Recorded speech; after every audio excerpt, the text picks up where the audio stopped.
तो इसमें से पढ़ाना भी पड़ेगा। चलो, delegated legislation is a law. ठीक है, डेलीगेटेड लेजिस्लेशन से पता पड़ा कि लेजिस्लेशन मतलब लॉ होता है मेड बाय सम पर्सन और body other than the parliament, यानी कि पार्लियामेंट के अलावा कोई ऐसे व्यक्ति ने या फिर ऐसी बॉडी ने कोई लॉ बनाया है but with the permission of the parliament, यानी कि परमिशन ऑफ द पार्लियामेंट से अगर कोई लॉ बना है तो वो डेलीगेटेड लेजिस्लेशन होता है। मतलब सीधी सी बात है, एक है पार्लियामेंट, उसका एक लॉ है जो उसने बनाया है, उसके बाद नीचे जितने भी अथॉरिटीज हैं, डिपार्टमेंट्स हैं, उन्होंने कोई लॉ बनाया है, वो होता है डेलीगेटेड लेजिस्लेशन।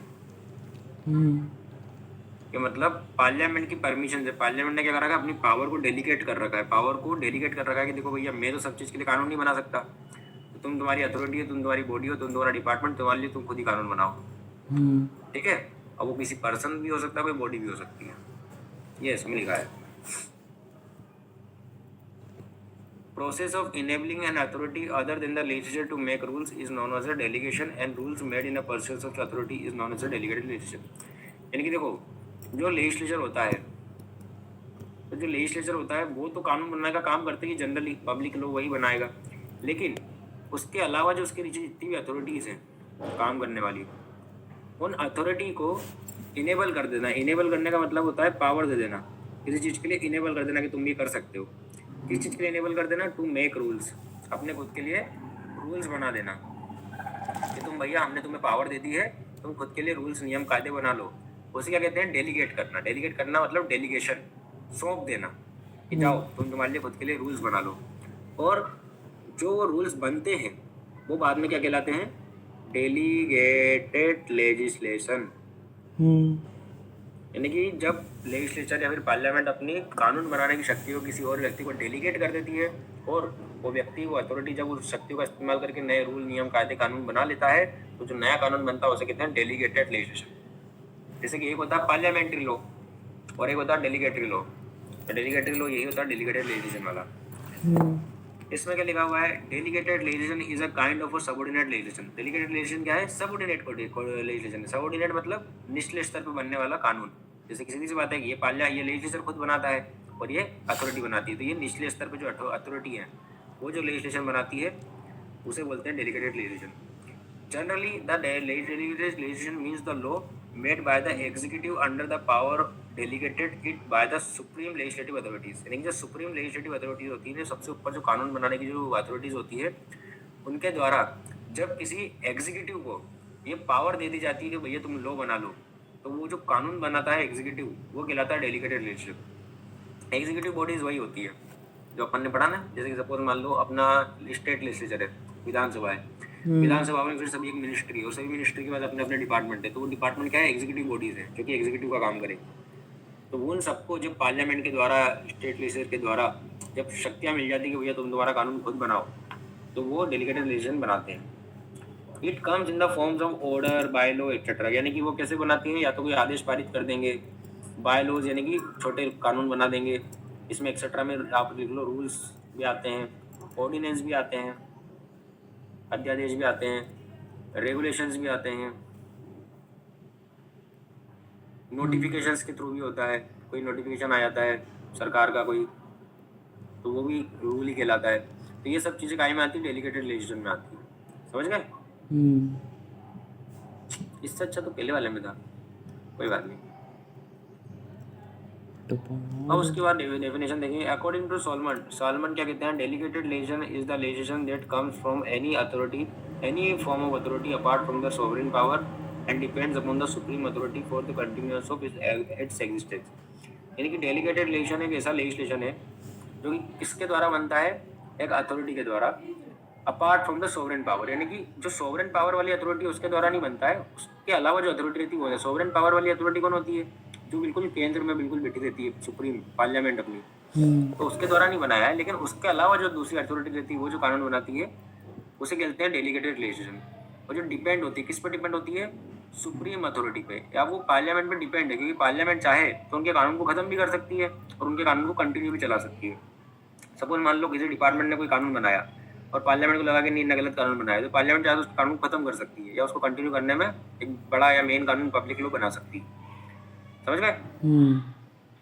सेकंड वाला according to Jain and Jain, Jain and Jain, दो जेन साहब, भाई जेन एंड जेन ये क्या हुआ? Delegated legislation is the exercise by the subordinate agency of the legislation power delegated by the legislation. Delegated legislation जो है तो क्या है?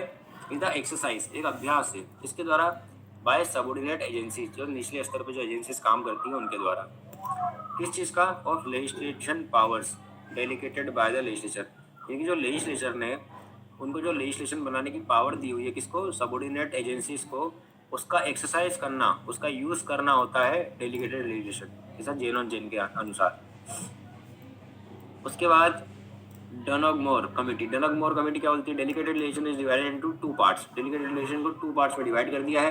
पहला, administrative officer perform certain function delegated bye the parliament, यानी कि जो एडमिनिस्ट्रेटिव ऑफिसर्स होते हैं, जितने भी अधिकारी होते हैं, वो वही फंक्शन परफॉर्म करते हैं जो कि पार्लियामेंट के द्वारा उनको सौंपी गई है, उनको बताया गया है, डेलीगेट किया गया है। फंक्शन मतलब कार्य, कम। Second, when the legislation delegate, फिर फिफ्थ वाला क्या बोलता है? एलन श्रीवास्तव बोलते हैं delegated legislation when the legislature prepares the skeleton and the blood and flesh is build by the executive, यानी क्या हुआ? जो लेजिस्लेचर है, यानी कि स्टेट लेजिस्लेचर है या फिर पार्लियामेंट है, वो क्या करते हैं? एक ढांचा बना के देते हैं कि भैया उनको बोल देते हैं कि तुम इस चीज़ के लिए खुद कानून बना लो। अब क्या कानून बनेगा, क्या नियम बनेंगे, उसके अंदर वो एग्जीक्यूटिव के हाथ में रहता है कि वो अपने लिए क्या कानून, स्टेट और पार्लियामेंट जो होती है, लेजिस्लेचर जो होते हैं, वो एक ढांचा देते हैं कि तुमको इस चीज़ के ऊपर कानून बनाना है, जाओ बना लो। लेकिन एग्जीक्यूटिव फिर उसके ऊपर नियम बनाएंगे, कानून बनाएंगे, सब कुछ बना के और ढांचे को भरने का काम करते हैं, ऐसा इनका कहना है। अब इसको और सरल शब्दों में समझोगे तो देखो कैसे समझ सर आ गया समझ में। नहीं मैं समझाऊंगा, तुम 2 दिन बाद फिर बोलोगे। देखो, अपने आप पे कानून बनाने की शक्ति किसके पास है? एक तो पार्लियामेंट के पास है।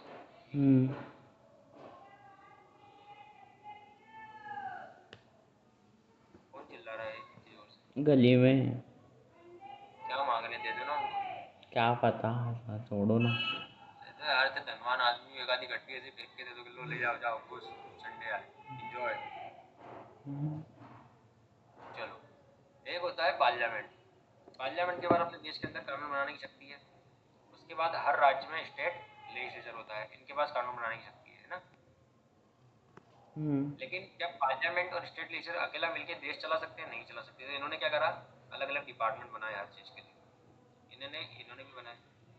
जैसे कि मान लो इन्होंने जुडिशरी बनाई तो इन्होंने भी स्टेट जुडिशरी बनाई, इन्होंने रेलवे ट्रांसपोर्ट बनाया तो इनको भी कुछ ना कुछ रेलवे ट्रांसपोर्ट होगा, इनका एनर्जी का कोई डिपार्टमेंट होगा तो इनका भी एनर्जी कुछ ना कुछ डिपार्टमेंट होगा। हर चीज़ के लिए डिपार्टमेंट है, हर चीज़ के लिए। तो अब हर डिपार्टमेंट में कैसे काम होगा, किन परिस्थितियों में काम होगा, क्या छोटे छोटे एक्शन लिए जाएंगे, उसके लिए पार्लियामेंट थोड़ी डायरेक्ट कानून बनाए। पार्लियामेंट ने मोटा मोटा कानून बनाया कि भैया आईपीसी है तो इसको चलाओ, इसके अंदर ये अपराध है। अब इस डिपार्टमेंट के अंदर और भी किस किस तरीके के छोटे छोटे मोटे मोटे अपराध हो सकते हैं, जो हो सकते हैं, कैसी सजा मिलेगी, कैसी इंक्वायरी होगी, कैसी इन्वेस्टिगेशन होगी, उससे संबंधित ये अपने अपने कानून बना ले। पार्लियामेंट ने बोल दिया कि भैया तुम्हें तुम्हारी एनर्जी का यूज़ करना है, अब कैसे करना है, कैसे नहीं करोगे। पार्लियामेंट ने बोला कि तुम तुम्हारे लिए काम करने के लिए अधिकारी अपॉइंट करो, तो कैसे अपॉइंट करेंगे, किन अधिकारी को अपॉइंट करेंगे, उनकी एलिजिबिलिटी क्या होगी, उनको सैलरी कितनी देनी है, वो सब चीज़ें छोटे मोटे काम के लिए अपन क्या करते हैं, पार्लियामेंट और स्टेट लेजिस्लेचर अपने अपने डिपार्टमेंट को शक्तियाँ दे देती है, पावर दे देती है कि तुम तुम्हारे कानून खुद बना लो, जाओ। खुद बनाने की जो शक्तियाँ है ना, उसे कहते हैं डेलीगेटेड लेजिस्लेशन। ठीक है, आगे समझ में? Yes sir. ठीक है, तो अपन डायरेक्ट अब उस पर आ जाएंगे। किस पे? उस पे हाँ सर। इस पे कहाँ गया हो? हाँ हाँ, कहाँ गया हो? चलो खुद बना। ठीक है, एक डिपार्टमेंट है तो इसको खुद को कानून बनाने की शक्ति दे दी। क्या कर दिया इन्होंने? डेलीगेटेड लेजिस्लेशन कर दिया। लेकिन अभी डिपार्टमेंट अपना कानून सही से बना रहा है कि नहीं बना रहा है, इसको भी तो देखना है, इसको भी तो कंट्रोल करना है। तो इसका कंट्रोल इन्होंने 3 तरीके से बताया है। पहला, जुडिशियल कंट्रोल। जुडिशियल कंट्रोल मतलब ऐसा कि जब जब कोई कानून किसी फंडामेंटल राइट को वायलेट करेगा, किसी दूसरे लॉ को वायलेट करेगा, तो उसके लिए अपन कोर्ट में पिटीशन फाइल कर सकते हैं, जुडिशियल रिव्यू लगा सकते हैं। जुडिशियल रिव्यू पता है ना क्या होता है? हाँ सर।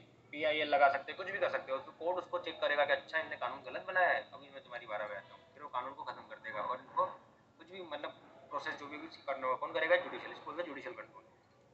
दूसरा होता है लेजिस्लेटिव कंट्रोल। लेजिस्लेटिव कंट्रोल दो तरीके से हो सकता है। पहला लेजिस्लेटिव कंट्रोल कैसा होगा कि देखो ऑलरेडी पार्लियामेंट ने, स्टेट लेजिस्लेचर ने किसी चीज़ के ऊपर एक कानून बना रखा है, तो वो एक पेरेंट लॉ हो गया। पेरेंट लॉ हो गया मतलब वो एक मेन कानून है। अब आपको उससे संबंधित कुछ खुद को डिपार्टमेंट को कोई कानून बनाना है, तो आप इस कानून के विरोध में नहीं बना सकते। मतलब कुछ भी ऐसी चीज़ नहीं बनाओगे कानून में जो कि जो आपका पेरेंट लॉ है, मुख्य लॉ है, उसके विरोध में। अगर उसमें बोला है, जैसे सपोज मान लो पेरेंट लॉ में बोला हुआ है कि अगर मान लो कोई भी डिपार्टमेंट में कोई व्यक्ति 60 दिन से ज़्यादा तक छुट्टी पे रहता है तो उसको जवाब देना पड़ेगा, वरना उसको सस्पेंड कर दिया जाएगा। ऐसा एक पेरेंट लॉ में बोला हुआ है, पार्लियामेंट ने बोल दिया कानून बना के कोई भी सरकारी डिपार्टमेंट में 7 दिन से ज़्यादा तक अगर बिना बताए छुट्टी पे रहता है तो उसको सस्पेंड कर देंगे। तब कोई भी डिपार्टमेंट अपने मन से 60 दिन की सीमा से बाहर नहीं आ सकता। कोई डिपार्टमेंट ये नहीं बोल सकता कि हमारे डिपार्टमेंट में तो हम 80 दिन का टाइम देंगे, ये नहीं कर सकते। क्यों? क्योंकि आपके पास पेरेंट लॉ है, लेजिस्लेटिव कंट्रोल है आपके ऊपर, ऑलरेडी कानून बना हुआ है, उससे आपको कंट्रोल होना पड़ेगा, आप उससे बाहर नहीं आ सकते। समझ गए? और दूसरा कैसे होता है कि अगर मान लो ऐसा कोई, मतलब समझ लो कि पार्लियामेंट ने किसी चीज़ के ऊपर कोई कानून बनाया ही नहीं है, ठीक है, लेकिन सबसे पहली बार किसी डिपार्टमेंट ने कोई कानून बनाया, लेकिन अब वो पार्लियामेंट को अच्छा नहीं लगा। पार्लियामेंट को लगा कि नहीं यार ये तो गलत बना दिया हमने।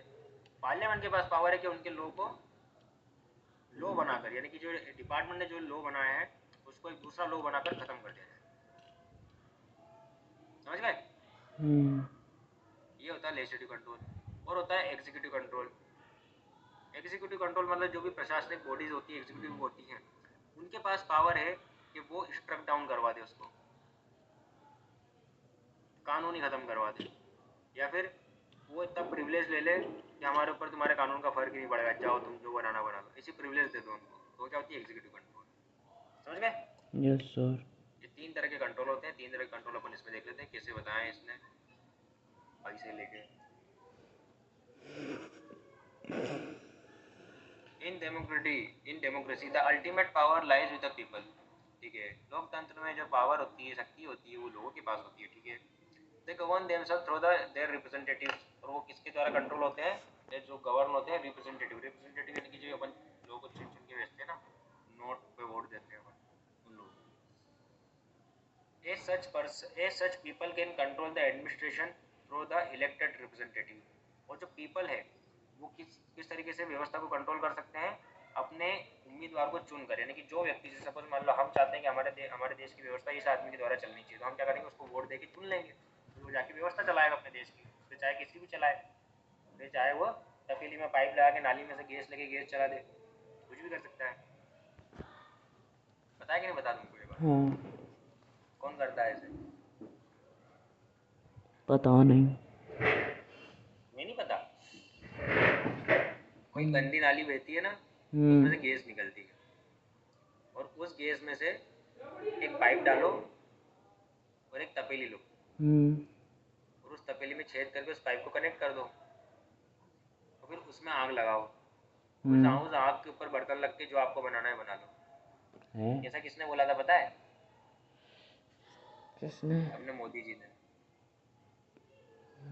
मोदी जी का कहना है कि जब मैं चाय बनाता था रेलवे स्टेशन में, गैस की समस्या होती थी, तो मैं ऐसे गैस लेता था। तो अब ये बहुत मीम इनका बहुत वायरल हो रहा है कि अभी गैस की दिक्कत चल रही है ना सब दूर। तो सब लोग बोल रहे हैं कि अरे भाइयों बहनों घबराने की क्या बात है, अपने जब मोदी जी कर सकते हैं तो तुम नहीं कर सकते हो। ठीक है, तो अपन ऐसे लोगों को क्या करते हैं? देश चलाने के लिए छोड़ देते हैं। एडमिनिस्ट्रेशन के लिए अपन लोगों को इलेक्ट करते हैं। कौन करता है? पीपल करता है। तो मतलब अल्टीमेट पावर किसके पास है यहाँ पर डेमोक्रेसी में? पीपल के पास। लेकिन अब administrative accountability is enforced by means of the various controls. जो एडमिनिस्ट्रेटिव अकाउंटेबिलिटी होती है, प्रशासन चलाने की जो जिम्मेदारी होती है, उनके ऊपर वेरियस कंट्रोल अलग अलग तरह से कंट्रोल होता है। In other word it is control mechanism to keep the administration under the close watch and in check. यानी कि सीधी सी बात है, एक ऐसी व्यवस्था का ऐसा मैकेनिज्म बनाना पड़ता है आपको कंट्रोल का, जिसमें जितने भी एडमिनिस्ट्रेशन होते हैं उनको क्लोज वॉच पर रखा जाए। क्लोज वॉच मतलब गहन निगरानी में रखा जाता है, और उनको चेक किया जाता है बार बार कि सही कर रहे हैं कि गलत कर रहे हैं। These are made accountable to the different agencies which exercise control over them. और जो कि जिम्मेदार किन किन चीज़ों के लिए होती है? अलग अलग डिफरेंट डिफरेंट एजेंसीज के लिए होती है, जिनको कंट्रोल करने के लिए उनको रखा गया है।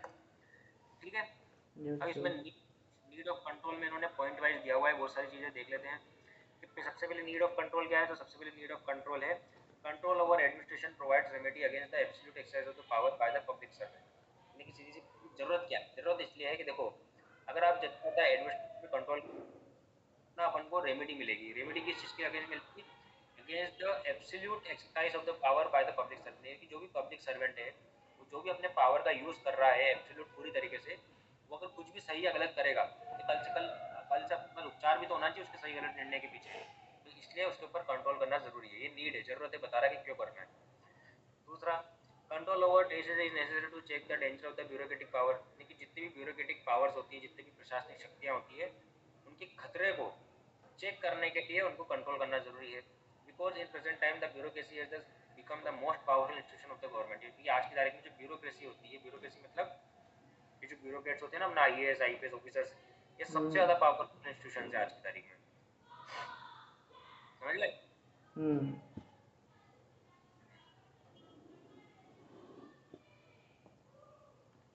The institutions of the administrative control are such as to safeguard the rights and liberties of the people without curbing the power of the public servant. और ये जो इंस्ट्रूमेंट्स हैं एडमिनिस्ट्रेटिव कंट्रोल का, ये क्या करता है? ये सेफगार्ड करता है किसका? Rights and liberties of the people without curbing the power of the public servant, यानी कि पब्लिक सर्वेंट की पावर को जैसा है वैसा बनाए रखो, उसको क्रब नहीं करना है, उसको खत्म नहीं करना है विदाउट क्रबिंग। आपको क्या करना है? सिर्फ जो पीपल हैं, लोग हैं, उनके राइट्स एंड लिबर्टीज को बचा के रखना, उनके राइट्स एंड लिबर्टीज को सही तरीके से वो मेंटेन रहे, प्रोटेक्ट रहे, इसलिए आप एडमिनिस्ट्रेटिव कंट्रोल करते हो। मतलब कोई भी चीज़, कोई भी पब्लिक सर्वेंट की पावर इतनी बाहर ना हो जाए कि वो लोगों के राइट्स एंड लिबर्टीज को खत्म कर दे, ठीक है। There is also the need to have a effective control over delegate relation to prevent the widespread evils and maladministration of the bureaucracy, यानी कि जो evil मतलब जो राक्षस होते हैं, राक्षस मतलब जो बुरे बुरे काम होते हैं, बुरे काम से प्रिवेंट करना, रोकना, और माल एडमिनिस्ट्रेशन को रोकना। माल एडमिनिस्ट्रेशन यानी कि गलत तरीके से एडमिनिस्ट्रेशन को चलाने से रोकने के लिए अपन को इफेक्टिव कंट्रोल की जरूरत होती है।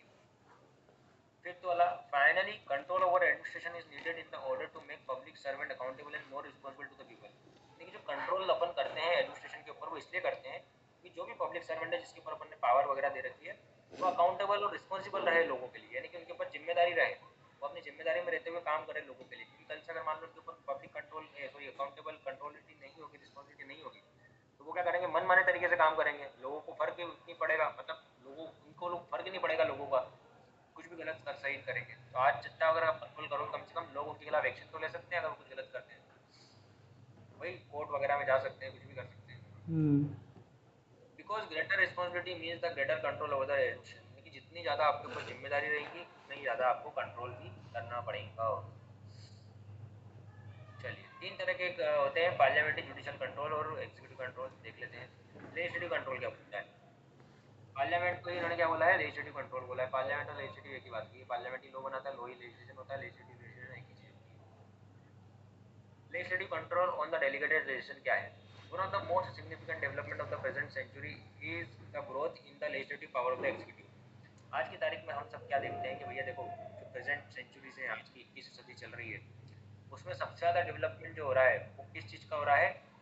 Legislative power of the executive, यानी कि जितनी भी एग्जीक्यूटिव्स हैं, एग्जीक्यूटिव मतलब जितने भी निचले स्तर के डिपार्टमेंट्स वगैरह, अथॉरिटी वगैरह बनाए हैं, उनके पास अपनी खुद की शक्तियों, उनकी खुद की कानून बनाने की शक्ति अपन ने दे रखी है, वो सबसे ज़्यादा आज के टाइम में डेवलप हो रहा है। हर डिपार्टमेंट की बात, छोटा बड़ा अच्छा बुरा जो भी है, उसके पास अपने लोग बनाने की क्या है? शक्ति से, पावर से।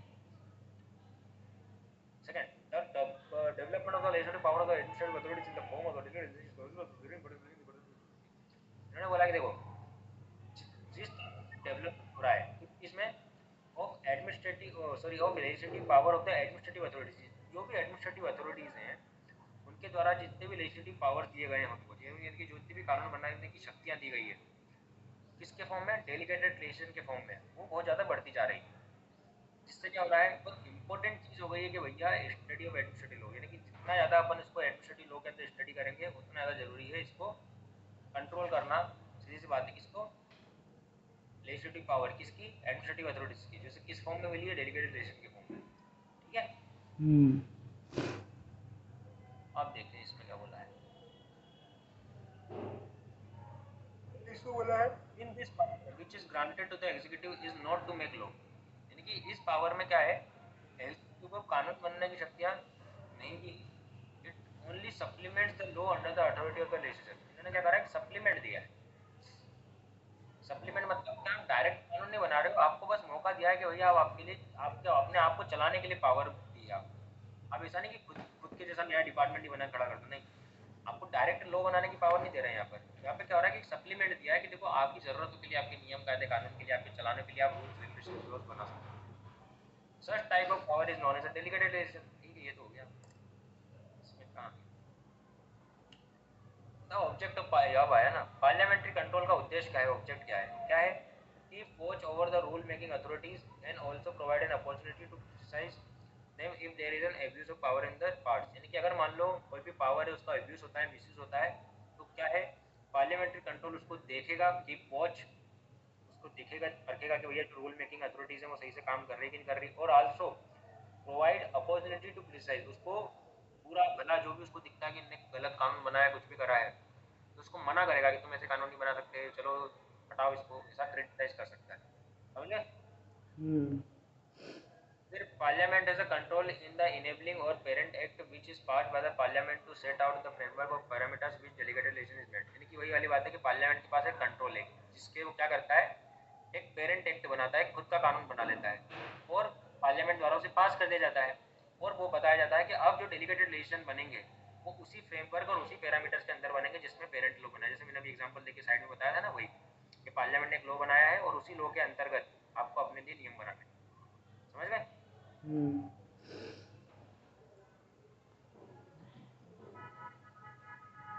With regard to the control of the legislature over the delegated legislation, MP Jain ने क्या बोला, MP जैन ने बोला कि in the parliamentary democracy it is a function of the legislature to legislate.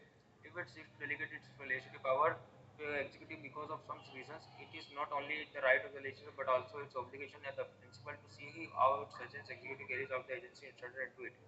Since it is a legislature which grants the legislative power to the administration, it is primarily its responsibility to ensure the proper exercise of the delegated legislative powers, to supervise and control the actual exercise of this power and ensure the danger of its objectionable, abusive and unwarranted use by the administration. इनमें इन्होंने क्या बोला है कि देखो, अपने देश में जो पार्लियामेंट्री डेमोक्रेसी है उसमें जो लेजिस्लेचर का काम है, लेजिस्लेशन का फंक्शन क्या है, लेजिस्लेट करना है, यानी कि कानून बनाना। लेकिन जब जब लेजिस्लेटिव पावर को डेलीगेट किया गया है एग्जीक्यूटिव को कुछ रीजंस की वजह से, कुछ कारणों की वजह से, तो ये सिर्फ लेजिस्लेचर का राइट नहीं है कि हम कानून बना दें, हम कानून बनाने की पावर किसको देते हैं, लेकिन ये लेजिस्लेचर की खुद की जिम्मेदारी है एज अ प्रिंसिपल, क्योंकि वो सुप्रीम अथॉरिटी है पार्लियामेंट लेजिस्लेचर, तो अगर किसी को कानून बनाने की शक्ति दे रहे हैं तो उनकी खुद की जिम्मेदारी भी, ऑब्लिगेशन भी है ये देखना कि उन्होंने जिसको पावर दी है, जो उनके एजेंट हैं, एग्जीक्यूटिव्स हैं, वो किस तरीके से अपने पावर का यूज कर रहे हैं, carries out agency interested to it, ठीक है, किस तरीके से उसमें पावर का यूज कर रहे हैं, वो सब देखने का काम किसका है, लेजिस्लेचर का ही। और इसमें उन्होंने ये भी बोला है कि देखो, लेजिस्लेचर जो होता है वही एक ऐसी बॉडी है जिसने लेजिस्लेटिव पावर बनाने की शक्ति एडमिनिस्ट्रेशन को दी है, लेकिन it is a primary it's responsibility है, लेकिन खुद की अब रिस्पॉन्सिबिलिटी भी है क्या, कि उसका प्रॉपर एक्सरसाइज हो, यानी कि जो भी लेजिस्लेटिव पावर आपने दी है, डेलीगेटेड लेजिस्लेशन बनाने की पावर दी है, उसका प्रॉपर एक्सरसाइज हो, ये जिम्मेदारी भी आपकी है क्योंकि आपने शक्ति दी है। तो सुपरवाइज करना, उनको सुपरवाइज करेंगे, और उनका जो एक्चुअल एक्सरसाइज है पावर का उसको कंट्रोल भी आपको ही करना है एंड इंश्योर करना है that the danger of its objectionable, abusive and unwarranted use by the administration। यानी कि अगर मान लो एडमिनिस्ट्रेशन के द्वारा किसी भी तरीके से कोई डेंजर कराया जाता है, कोई खतरा बनाया जाता है, कोई ऑब्जेक्शनेबल चीज की जाती है, ऑब्जेक्शनेबल मतलब जिसके खिलाफ शिकायत हो सकती है, या फिर कोई एब्यूसिव गलत तरीके से अपनी पावर का इस्तेमाल करा है, या फिर अनवारंटेड यानी कि जो भी चीज की जरूरत नहीं थी, अगर ऐसी कोई चीज अगर एडमिनिस्ट्रेशन करता है अपने कानून बनाकर, तो उसको कंट्रोल करने का काम भी किसका है, लेजिस्लेचर का ही है, पार्लियामेंट का ही है। समझ गए? हम्म फोकट की बात है, इसमें कोई दम नहीं है। ये वही देखो, मैं जितनी बोल रहा हूँ ये बार बार एक बात रिपीट करेंगे। अब इसका इफेक्टिवनेस हो तो parliamentary control over delegated legislation, effectiveness क्या है, इसकी इफेक्टिवनेस यही है, in India the legislative control over the parliament control like in India more theoretically than practically. ठीक है, यानी कि प्रैक्टिकली इतना नहीं है, जो भी है थ्योरी में है। इन्होंने बोला है कि इंडिया के अंदर जो भी लेजिस्लेटिव कंट्रोल होता है एडमिनिस्ट्रेशन के ऊपर पार्लियामेंट के द्वारा इन पार्लियामेंट्री कंट्रीज, तो वो सिर्फ थ्योरी में है, प्रैक्टिकल ऐसा कुछ नहीं है, प्रैक्टिकल कोई कंट्रोल हो ही नहीं पाता है। In reality control is not at the effective as it ought to be, यानी कि जितना वो कंट्रोल होना चाहिए उतना नहीं है इफेक्टिव। तो फॉलोइंग फैक्टर्स आर रिस्पांसिबल, किन किन कारणों से वो इतना इफेक्टिव नहीं है, इन इफेक्टिवनेस के लिए देख लेते हैं क्या क्या फैक्टर्स हैं। पहला, the parliament is nether the time not the expertise to control the administration which has grown in the volume as well as the complexity। देखिए पार्लियामेंट के पास ना तो इतना टाइम है, ना ही इतनी एक्सपर्टीज है कि वो जितने भी एडमिनिस्ट्रेशन है उनको क्या कर सके, कंट्रोल कर सके। समझ गए? हम्म ये जो लिखा है has grown in a volume as a complexity, यानी कि जितने इतने ज़्यादा तरीके से आज की तारीख में एडमिनिस्ट्रेटिव डिपार्टमेंट्स ग्रोन हो रहे हैं बड़े बड़े वॉल्यूम में, एकदम बिल्कुल इतने सारे डिपार्टमेंट्स हैं, तो उन सबको कंट्रोल करने के लिए पार्लियामेंट के पास नहीं समय है, नहीं कोई एक्सपर्टीज़ है। पार्लियामेंट में अनपढ़ नेता लोग बैठे हैं, उनको घंटा नहीं पता कि कौन सा डिपार्टमेंट कैसे काम करता है, तो क्या ही कंट्रोल करेंगे। Second, the legislative leadership lies with the executive, यानी कि जो लेजिस्लेटिव लीडरशिप है, कानून बनाने की जो लीडरशिप होती है वो एग्जीक्यूटिव से ही उनको मिलती है। It plays a significant role in the formulating policies, और पॉलिसीज बनाने के लिए, कानून कायदे होते हैं नियम बनाने के लिए एग्जीक्यूटिव का बहुत बड़ा रोल होता है, इसलिए इतना ज़्यादा वो उनको रोक टांग कंट्रोल नहीं करते।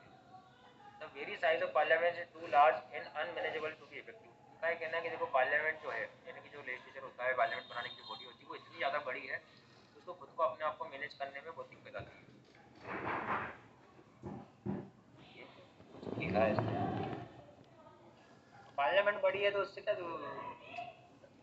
पार्लियामेंट तो बड़ी होती है, छोटी थोड़ी होती है। The majority support enjoyed by the executive in the parliament reduce the possibility of effective criticism। हाँ, ये बोल सकते हैं कि जो मेजोरिटी सपोर्ट होता है executive bye the executive in the parliament, parliament के अंदर क्या होता है, जो सपोर्ट मिलता है इसको एग्जीक्यूटिव को, वो क्या करता है, जिम्मेदारी को खत्म कर देता है, क्रिटिसिज्म को खत्म कर देता है। जैसे सीधी सी बात है कि आज की तारीख में एग्जीक्यूटिव जो बॉडीज हैं, अथॉरिटीज है, डिपार्टमेंट है, कौन चलाता है, रूलिंग पार्टी चलाता है। अब रूलिंग पार्टी अगर किसी डिपार्टमेंट को चला रहा है और वो किसी मनमाने तरीके से काम कर रहा है, तो उसको क्रिटिसाइज कौन करे, पार्लियामेंट में बैठे लोग ही, लेकिन पार्लियामेंट में बैठे लोगों पर मेजोरिटी करके दिखाई, कोई फर्क नहीं पड़ता। अरे राहुल गांधी ये सब इतना चिल्लाते रहते हैं कि ऐसा कर लो, ऐसा कर लो, कोई फर्क पड़ रहा है क्या? सारे डिपार्टमेंट अपने अपने गवर्नमेंट अपने हिसाब से चलाती है।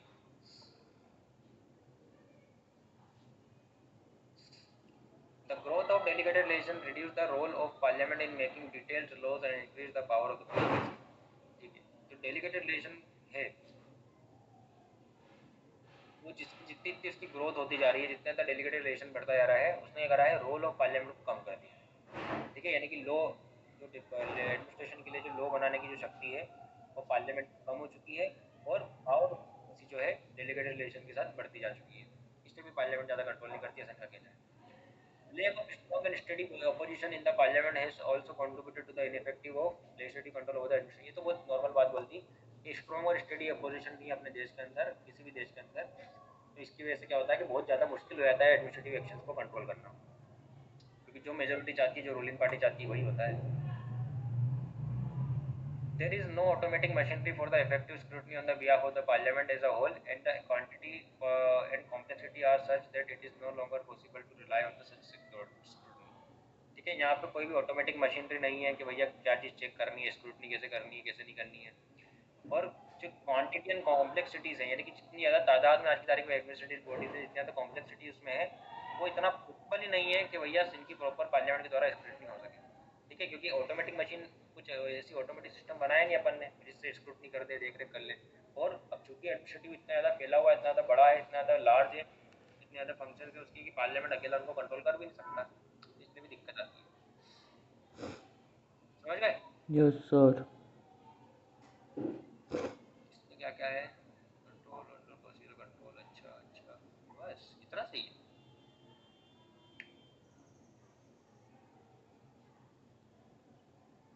चलिए जुडिशियल कंट्रोल देख लेते हैं। जुडिशियल कंट्रोल क्या है, जुडिशियल कंट्रोल क्या क्या है देख लेते हैं। Delegated legislation does not go beyond the reach of the judicial review of the supreme court and high court, यानी कि डेलीगेटेड लेजिस्लेशन जो है सुप्रीम कोर्ट और हाई कोर्ट के जुडिशियल रिव्यू की पावर से बाहर नहीं जा सकते। Does not go beyond. Judiciary exercise effective control over the delegated legislation India, judiciary के पास इफेक्टिव कंट्रोल है डेलीगेटेड लेजिस्लेशन इंडिया को कंट्रोल करने के लिए। जितनी भी इंडिया के अंदर डेलीगेटेड लेजिस्लेशन है, जितने भी एडमिनिस्ट्रेटिव अथॉरिटी के पास कानून बनाने की शक्ति है, उसके ऊपर जुडिशरी का कंट्रोल बहुत ज़्यादा है। Validity of delegated legislation can be examined by the courts on the several grounds. इन अलग अलग ग्राउंड्स पे डेलीगेटेड लेजिस्लेशन की वैलिडिटी को चेक किया जा सकता है कोर्ट के द्वारा, कि भैया ये कानून जो है सही तरीके से बना है कि नहीं बना है, वो देख सकता है कोर्ट अलग अलग ग्राउंड्स के आधार पर। Whenever a law made by the executive is found to be inconsistent with the or ultra vires the parent act from which the law making power is derived, it declared null and void by the court। यानी कि अगर मान लो कोई ऐसा कानून बनाया गया है एग्जीक्यूटिव के द्वारा और वो लगता है कि वो संविधान से अलग है, संविधान से इनकंसिस्टेंट है, संविधान के विरुद्ध में जा रहा है, या फिर पेरेंट एक्ट अगर पार्लियामेंट ने पहले से बना रखा है उससे अल्ट्रा वायरस है, उससे अलग जा रहा है, ठीक है, तो क्या कर सकता है कोर्ट, उसको नल एंड वॉइड डिक्लेयर कर सकता है ऐसे लोगों को, क्योंकि संविधान और पेरेंट एक्ट से इनकंसिस्टेंट होता है। समझ गए? Yes, sir. The power of examining the validity of delegate legislation in India has been vested in the Supreme Court and High Court. यानी कि जो power of examining FI की validity of the delegated legislation वो किसके पास है? Supreme court और high court के पास है. हाई कोर्ट और सुप्रीम कोर्ट ही किसी भी लॉ की वैलिडिटी को चेक कर सकते हैं. In a control mechanism, judicial control has emerged as the most outstanding controlling measure. Judicial control जो है सबसे ज़्यादा outstanding, सबसे ज़्यादा शानदार controlling measurement है अपने control mechanism के अंदर. Judicial control को दो तरीके से देखा जा सकता है. पहला substantive ultra virus और दूसरा procedural ultra virus. सबसे पहले अपन अल्ट्रा वायरस देख लेते हैं. अल्ट्रा वायरस का मतलब होता है किसी चीज़ के विरोध में आना. जैसे कि ये होता है कि ऐसे ऐसे ऐसे करो और आप अगर ऐसे ऐसे ऐसे करते हो तो ये आप क्या कर रहे हो? अल्ट्रा वायरस कर रहे हो. जैसे मैंने बोला है रोज रात को सुबह सुबह 5 बजे पढ़ा करो और तुम सुबह 5 बजे उठ के सो जाते हो. कर रहे हो अल्ट्रा वायरस. मुझसे विरोध में जा रहे हो, मुझसे अलग हट के काम कर रहे हो. Ultra vires beyond the power.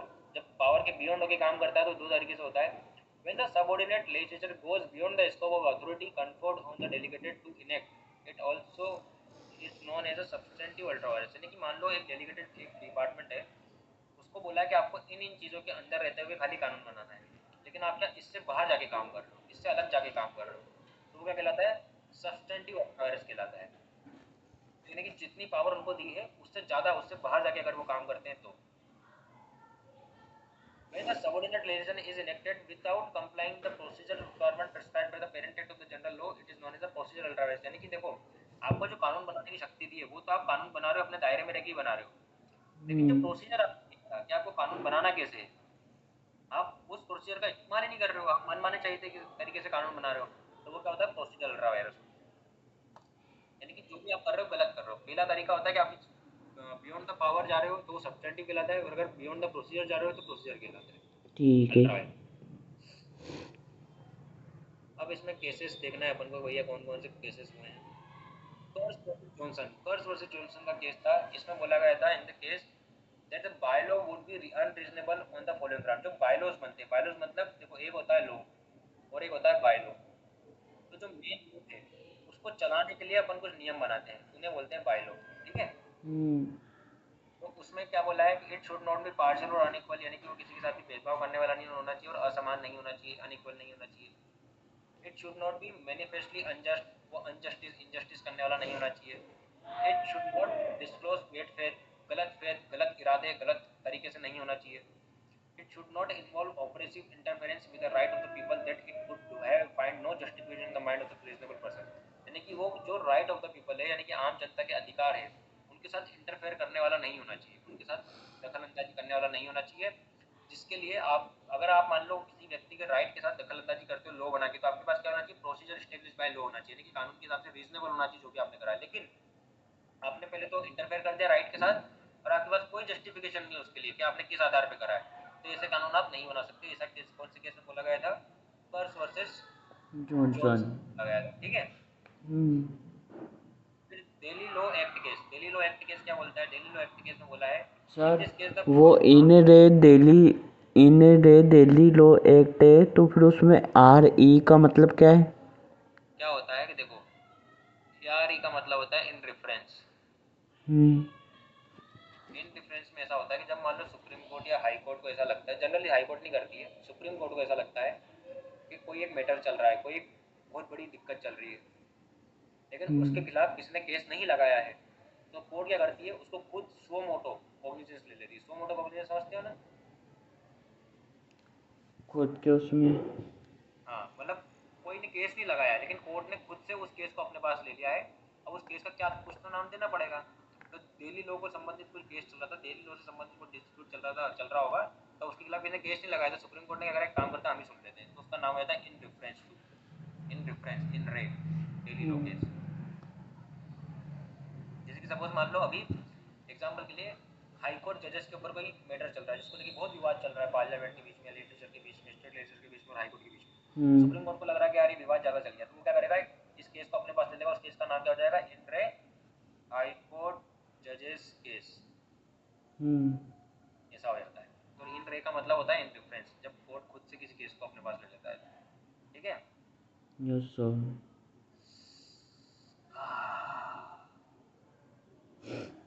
कितना ज़्यादा बोल देता हूँ, मेरा मुंह ही दुख जाता है. इस केस में क्या बोला गया था? इन the case the power power is given to the central government through the act to repeal the pre-existing law held to be ultra vires। यानी कि इसमें बोला गया था कि जो पावर है सेंट्रल गवर्नमेंट को दी हुई है इसके द्वारा थ्रू एक्ट के द्वारा, कानून के द्वारा सेंट्रल गवर्नमेंट को पावर दी हुई है कि वो रिपील कर सकते हैं pre existing laws. Pre existing law को मतलब जो पहले से कुछ कानून बने हुए हैं, संविधान बनने के पहले, सरकार बनने के पहले जो कानून बने हुए हैं उनको रिपील करने की पावर जो है वो अल्ट्रा वायरस है, इसमें बोला गया है। मतलब कोई भी कानून जो संविधान बनने के पहले या सरकार बनने के पहले बना हुआ है उसको आप रिपील नहीं कर सकते, लेकिन आप उसको क्या कर सकते हो, ओवर शेडो कर सकते हो। ओवर शेडो का मतलब होता है उसका इन्फोर्समेंट आप रोक सकते हो कि कानून तो एक बार बन गया, आपके पहले कोई पापा जी आपके बना के चले गए, आपके जो पहले जो भी ताकत में बैठा होगा, तो आपके पास कोई ताकत नहीं है उसको रिपील करने की, क्योंकि वो कानून आपने नहीं बनाया। आप रिपील वही कर सकते हो जो आपने बनाया, लेकिन आप उसको बस ओवर शेडो कर सकते हो। ओवर शेडो मतलब उसका यूज रोक सकते हो, उसको बंद कर सकते हो। आप समझ गए? Yes sir. अब चिंतामन राव केस में क्या बोला गया है, the prohibition of making bidi, अच्छा bidi, the prohibition of making bidis in the agriculture seasons by the deputy commissioner is violative of article 19(1)G of the Indian constitution. यानी कि क्या बोला, डिप्टी कमिश्नर ने बीड़ी बनाने पर रोक लगा दी थी तो वो आर्टिकल 19(1)G का वायलेशन हो गया, क्योंकि आर्टिकल 19(1)G क्या बोलता है कि कोई भी व्यक्ति अपने मनचाहे तरीके से ट्रेड, प्रोफेशन, बिजनेस कर सकता है। उन्होंने बोला कि कोई व्यक्ति बीड़ी बना के बेच रहा है for agriculture season, agriculture region होगा, वो सीजन नहीं होगा, एग्रीकल्चर रीजन, एग्रीकल्चर सीजन भी हो सकता है। अच्छा हाँ ठीक है, तो एग्रीकल्चर में कृषि से संबंधित अगर कोई व्यक्ति बीड़ी बना के बेचता है, बीड़ी बनाता है, तो उसको आप रोक नहीं सकते हो, वो अपना धंधा कर रहा है, उसको अपना धंधा कर लेना। गांजा बना रहा है तो रोक सकते हो, गांजा बनाना तो रोक देना चाहिए, गांजा नहीं करना चाहिए, मत बनाया करो हर्ष ये सब चीजें। फिर case Chandan versus R, Chandan versus R में बोला है, it was held in the case that if the power of the bylaws interested in the hands of the legislature can interfere with the limit of the legislature, it should exceed the limit of the bylaws can be struck down. अब इसने बोला है कि देखो जो भी आपको bylaw बनाने की पावर दी है, कि कानून को चलाने के लिए जो कानून बनाने की पावर दी है, बायलॉज बनाने की लेजिस्लेचर के पास में, तो वो आपको लिमिट में लेके बनाना है। किसका लिमिट में लेके बनाना है? लेजिस्लेचर के लिमिट में लेके बनाना है। जो कानून बन, जो ऑलरेडी जो कानून बने हुए हैं, जो मेन लॉ बना हुआ है, उसके लिमिट में लेके बनाओगे आप आपके बायलॉज। लेकिन अगर आप उसके लिमिट को एक्सीड कर देते हो तो उसको स्ट्रक डाउन कर दिया जाएगा, उसको हटा दिया जाएगा, उसको गिरा दिया जाएगा।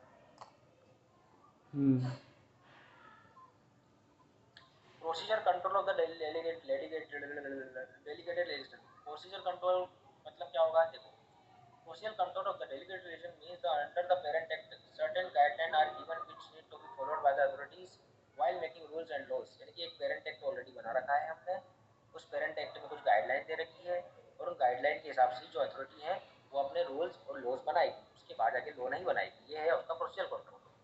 This prescribes procedure of making laws, ये बताता है कि किस तरीके से लॉ बनाया जाता है, कि उसकी प्रक्रिया क्या होगी, कैसे बनाओगे, क्या नहीं बनाओगे, ये सब चीजें बताएं। Could be either made mandatory, या तो वो उसके लिए मैंडेटरी भी हो सकता है या फिर डायरेक्टिव भी हो सकता है। तो मैंडेटरी कर दो तो नहीं तुमको ऐसे ही कानून बनाना पड़ेगा, या फिर डायरेक्टिव एक दिशा निर्देश देती है कि देखो आपका कानून बनाओ तो इस डायरेक्शन में बनाना, इसके बाद जाके मत बनाना। ठीक है, दो तरीके से आप कर सकते हो। तो नॉन दिस 4 पैरामीटर्स आपको देखने, 4 पैरामीटर देखने, जो कि किस केस में दिए गए थे? राजा बुलंद sugar corporation versus Rampur municipal council के केस में 4 पैरामीटर बताए थे जिसके अंदर प्रोसीजर कंट्रोल होता है। पहला, स्कीम ऑफ द एक्ट, यानी कि प्रोसीजर कंट्रोल में आपको देखना पड़ेगा कि उस जिस एक्ट के अंदर आप अपने एक्ट बना रहे हो तो उस एक्ट की स्कीम क्या थी, किस चीज़ के लिए वो एक्ट बनाया गया था, उसी के अंदर रहते हुए आपको बनाना है। इंटेंशन ऑफ द लेजिस्लेचर देखा जाएगा, जो भी लेजिस्लेचर बना है उसकी इंटेंशन क्या है, वो किस चीज़ के लिए बना है, उसका उद्देश्य क्या है, उसका पर्पस क्या है। Language, inconvenient cause to the public at large, अगर आपका कानून बनाकर आप किसी पब्लिक एट लार्ज को, जनता को इनकन्वीनियंस दे रहे हो, असहज महसूस करवा रहे हो, तो वो आपको चेक करना पड़ेगा क्या वो असहज तो महसूस नहीं करा रहा है पब्लिक को। If the procedure is mandatory, और अगर मान लो कोई प्रोसीजर है वो मैंडेटरी है आपके लिए, प्रोसीजर आपको फॉलो करना जरूरी है, then the rules becomes invalid. और अगर मान लो कोई भी व्यक्ति उन प्रोसीजर के बाहर जाके काम करता है, नियम बनाता है, तो वो इनवैलिड हो जाता है on the ground of non compliance, यानी कि आपने प्रोसीजर को फॉलो नहीं करा है, इसलिए आपका जो रूल है क्या हो जाएगा? इनवैलिड हो जाएगा। In the procedure is just directive in nature, अगर मान लो प्रोसीजर सिर्फ डायरेक्टिव नेचर का है, मैंडेटरी नेचर का नहीं, होगा? कोई भी व्यक्ति उसका नॉन कंप्लायंस करता है और उनका पालन नहीं करता है तो जो रूल्स है वो इनवैलिड नहीं होंगे, लेकिन there is no definitive procedure to be followed for it until the legislature mandate the executive to follow the certain rules of procedure। लेकिन जो आपने प्रोसीजर दिए हुए हैं, जो प्रोसीजर बताए गए हैं, जो भी डायरेक्टिव नेचर के हैं, जब तक आप उनको फॉलो करके आपका रूल वगैरह नहीं बनाते हो तब तक आपका रूल जो है क्या नहीं होगा, until the legislature mandate the executive to follow certain rules of procedure। तो ये क्या लिखा है, ये क्या लिखा है, in non compliance would not render the rules invalid since there is no definitive। अच्छा, इन्होंने बस इतना बताया है कि अगर आप उसका नॉन कंप्लायंस करते हो तो इनवैलिड नहीं होगा। ठीक है, क्यों नहीं होगा? क्योंकि कोई डेफिनेटिव प्रोसीजर नहीं बताई है। चूंकि नॉन डेफिनेटिव प्रोसीजर कंप्लायंस नहीं क्या बताई सर? है, नॉन कंप्लायंस क्या? नॉन कंप्लायंस यानी कि पालन नहीं करना। नहीं करना। ठीक है, अगर मान लो कोई भी व्यक्ति जो भी डायरेक्टिव नेचर में दिए हुए हैं, कोई बोला कि आप ऐसा ऐसा कर लेना और आप उसकी बात को पालन नहीं करते हो, नॉन कंप्लायंस करते हो, और चूंकि वो मैंडेटरी नहीं है आपके लिए, सिर्फ डायरेक्टिव है, दिशा निर्देश बताए हुए आपको, तो आपका जो रूल है वो इनवैलिड नहीं होगा। जब तक कोई लेजिस्लेचर है उसके लिए अलग से नियम कायदे कानून नहीं बनाते कि आपको ऐसा ऐसा कानून बनाना है, तब तक वो इनवैलिड नहीं होगा। बस इतना सा लिखा है इसमें। ठीक है। अब इसके बाद उन्होंने बोला है, so while making the rules, अगर आप कानून बना रहे हो तो आपको किन किन चीज़ों की प्रोसीजर का ध्यान में रखना पड़ेगा, चाहे वो मैंडेटरी हो या डिस्क्रिशनरी हो। जो भी मैंडेटरी या डायरेक्टिव डिस्क्रिशनरी आपको डायरेक्टरी प्रोसीजर दे रखी है, उनको दिमाग में रख के, उनको ध्यान में रखते ही आप आपके नए रूल्स बनाओगे। Procedure control mechanism operates in 4 component, 3 तरीके से होता है, 4 तरीके से मैकेनिज्म काम करता है। पहला ड्राफ्टिंग, यानी कि ड्राफ्टिंग जो है वो प्रोसीजर के हिसाब से होनी चाहिए, उसका प्री पब्लिकेशन कराओगे। फिर जो एक्सपर्ट अथॉरिटीज़ है उससे कंसल्टेशन करवाओगे, भैया मैंने जो कोई कानून बनाया चेक करके बताओ सही बनाया कि नहीं बनाया। फिर पब्लिकेशन करोगे और डेडिकेटेड डिसीजन का, और लेइंग ऑफ द रूल्स, उसके लिए नियम कायदे कानून बनाओगे। ठीक है, बढ़िया है।